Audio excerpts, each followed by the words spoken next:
Hey, this is Ronnie. I got my 14-foot canoe loaded up. I'm going to head down 6-7 miles away to that little test lake on the open wildlife little refuge wood duck area. Go out in the middle, the wind ain't blowing too awful now. I won't have to row paddle too hard. I want to see if it's going to be deep enough to test my John boat longtail project down there. I have to find somewhere else. If it's a foot deep or better, it'll be fine. Alrighty, I'll be back. I'll see you after a bit. Hey, this is Ronnie. I am out on the little lake in the canoe. Look at all the duckies. There's probably 500 ducks out here. I saw a couple white geese. There's a few Canadians around too, but right here the water is right up to the paddle. From here to there. That theoretically should be enough to run my John boat, but it's a pain in the butt to get past the freaking dead cattails from the 33 below zero that killed them off this winter, because there's a deep spot where it'll go over my boots, and then it gets real shallow for about 10 feet where I can walk it again. I don't know, I'll have to figure something out. Otherwise I got plan B. I could go down to Lee, which is about Maple Creek Lake, which is about, let's see, 10, 12, 14, 15 miles as the crow flies on the gravel. We'll see, but yeah, there you go. I'm gonna go paddle. I'll show you where the water runs out the other end. There used to be a dam kind of there. Well, there's a dam now, but there was a way to block the water off. Whew, they heard me, or taking off. There was a way to block the water off, and they'd use railroad ties with the railroad ties and stack them to hold the water level in higher. Now they don't do that anymore, so I think this might be about, unless the river comes way up, this will probably be about as deep as it gets. But yeah, I'll be back in a little bit. I'll see ya. Ciao. Hey, this is Ronnie. I'm at the other end. This would be the northeast corner. It's still going down because I can hear the water running through that tube. It's still running. Once it levels out where it's going to stay, it won't run. But right here, it's anywhere from 18 to 24 inches deep. But one thing I don't know, you probably can't see in the water, but I can. See all these weeds out here? That's a lot of weeds starting to show up in here already. You know, yeah, the current's pulling me toward that tube, and the wind's blowing that way now. It changed a little bit. I don't know, I might have to just decide on going to Lee, where there's a boat ramp, speed limit. No speed limit signs on the one end. I know on the main lake it's 5 miles an hour, I think. I don't know. I haven't been there for so long. I just been by there with my motorcycle, you know, on that south end last year. But that might be my plan for testing purposes before I take it out on the river. Yeah. This little canoe's been down the river from up here past Norfolk down to West Point a few times in its day already. When I had a lady around that would come pick me up, I'd go overnight.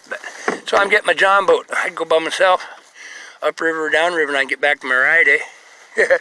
But yeah, there you go. This was all washed out from that flood 2 years ago, and they built it back up. But where that tube is, there used to be an area where I said they'd stack up, in front of a tube, they'd stack up railroad ties to hold the water back, but they don't do that anymore. So, and before the flood, this baby was dry for 2 years straight.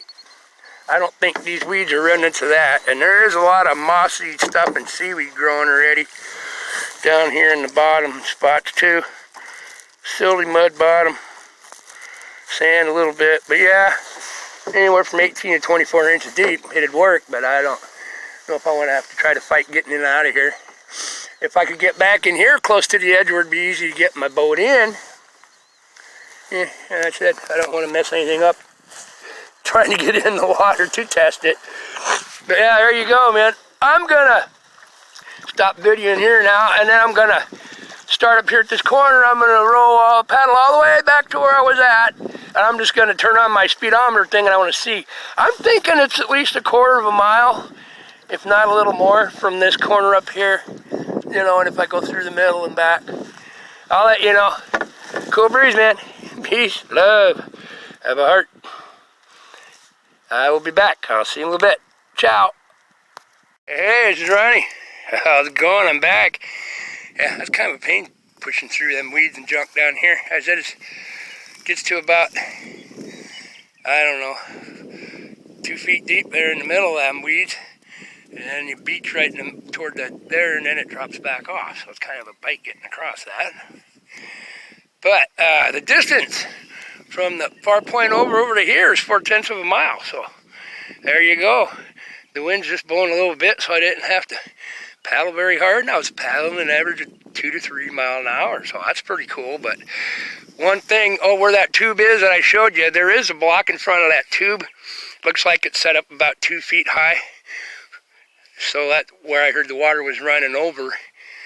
So I said down by the tube it was 2.5 to 3 feet deep, right close to that tube. But I said this will probably drop another 6 inches before it evens out, because it had come up with the river and just running through that small hole. So theoretically it should stay 18 to 24 inches deep if it has enough water to keep it from drying up again. But it won't get much deeper than that for very long. And there's one caveat. There's a whole lot of moss, being it's so shallow and it's really pretty clear. And the water's starting to warm up already. There's a lot of moss and stuff growing already, and weeds and underwater weeds. I have a feeling if it gets warm, it might look nice on the top, but I think this thing's going to be full of aquatic vegetation, which is not good for testing in when you're testing for a boat to run on a sand bottom, no weeds river. So I might have to just go down to that lake south 10-12 miles and do some testing there first. But I'm going to do testing on the lake first so I get everything balanced and tuned and know what's going to happen before I take it out on the river. But yeah, there you go, man. A beautiful day. I believe it's about 4:30. About 75 degrees. 9-mile wind from the south, they say. So, yeah, there you go. Peace. Love. Have a heart. Have a heart. Get out and enjoy yourself. Don't sit around being a gloomy doomer. Get out. It's beautiful. And the duckies were even curious watching what I was doing. Like, hey, he's kind of big to be a duck, but he's floating on the water like us. That is a trip. All right, man. I'll let you know. I'm going to try to get to work on my boat maybe tonight yet some more, and then probably get after quite a bit tomorrow. I just was pretty tired today. I ended up getting up at 6 because I couldn't sleep yet, and then about 10 o'clock I fell asleep in my chair. Next thing I knew, it was 1:30 when I was watching TV, so figured, well, get out and move around. Now I feel pretty good. I said I ain't been sleeping very good this week for certain reasons you all probably know about. But yeah, and there's the other side. I'm sure it's probably about the same depth, but there's nowhere easy to get into it either. It's all weeds farther than the bank's so steep. If the bank wasn't so steep, I'd just drop off. I could drop my john boat down off the bank right off the road, but it's washing out and it's so steep there. With an 80-pound motor on the rear end and a longtail, I don't know if that'd be a very good idea. So I said I might just have to go down to where the boat ramp's at for testing first. Where I get into the river, I know a few spots, they get in there with their boats and got the edge and knocked down where you can get in and out if you got a 4-wheel drive without hardly any problem at all. So, cool breeze. All right, I will be back. I'll see you later. I love y'all. Peace. Love. Have a heart. Take care. Be safe, but don't be cowered in the freaking corners of the basement. Hide and get out, man. It's beautiful. Life is what you make it. So make it happy. Or at least try. Give her hell trying anyway. Alright, I'll see you later. Love y'all. Thanks for watching. I will see you later.